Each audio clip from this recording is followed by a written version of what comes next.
এভাবেই গতকাল লুটপাট ও ভাঙচুর করা হয় কেএফসি, বাটা, ডোমিনোজ সহ বেশ কিছু প্রতিষ্ঠানে।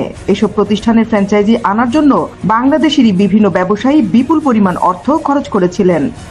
তৌহিদি জনতা নামে যারা ফিলিস্তিনিদের উপর অমানবিক হামলার প্রতিবাদের কথা বলে মূলত এভাবে ডাকাতি করেছে, তারা কি জানে তাদের প্রিয় দখলদার ইউনুসি বছরখানেক আগে ইসরায়েলকে 100 কোটি টাকা সহায়তা দিয়েছিল? সেই সহায়তার টাকায় ইসরায়েল কাদেরকে গুলি করার জন্য বুলেট কিনে দিয়েছিল? সেই প্রশ্নের উত্তর নেই এইসব তথাকথিত তৌহিদি জনতা নামের জঙ্গিদের কাছে। যে ফেসবুকে পোস্ট দিয়ে ইসরায়েলি পণ্য বর্জনের কথা বলা হয় এবং ফেসবুক ব্যবহার করার কারণে বিলিয়ন ডলার ইনকাম করছে প্রতিষ্ঠানটির ইহুদি মালিক, সেই ফেসবুক ব্যবহার করা বন্ধ করছে না এসব তৌহিদি জনতা, বরং প্রতিবাদের নামে দেশের ব্যবসায়ীদের কোটি কোটি টাকা খরচ করে আনা ফ্র্যাঞ্চাইজি প্রতিষ্ঠানগুলোকে ভাঙচুর ও লুটপাট করে দেশের অর্থনীতির ক্ষতি করা হচ্ছে।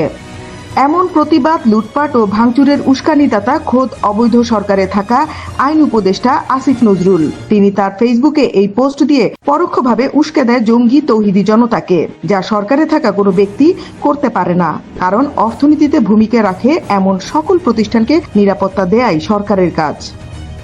বাংলাদেশে যখন রাজনৈতিক কারণে অর্থনীতির ভঙ্গুর অবস্থা, একের পর এক গার্মেন্টস বন্ধ হচ্ছে, বিদেশি ব্যবসায়ীদের বিনিয়োগ ফেরত নেয়ার হিড়িক পড়ে গেছে, রিজার্ভ কমে তলানিতে চলে যাচ্ছে, বিদেশি অর্থ সহায়তা আসা বন্ধ হয়ে গেছে এবং সর্বশেষ ট্রাম্পের বেঁধে দেয়া শুল্কের কারণে গলা সমান পানি সকল ব্যবসায়ীদের।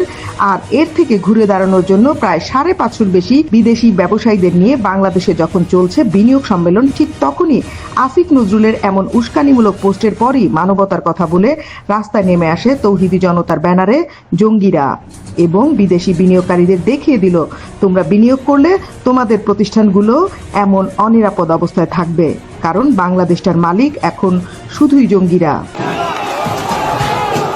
Desk report, বিবাংলা.net।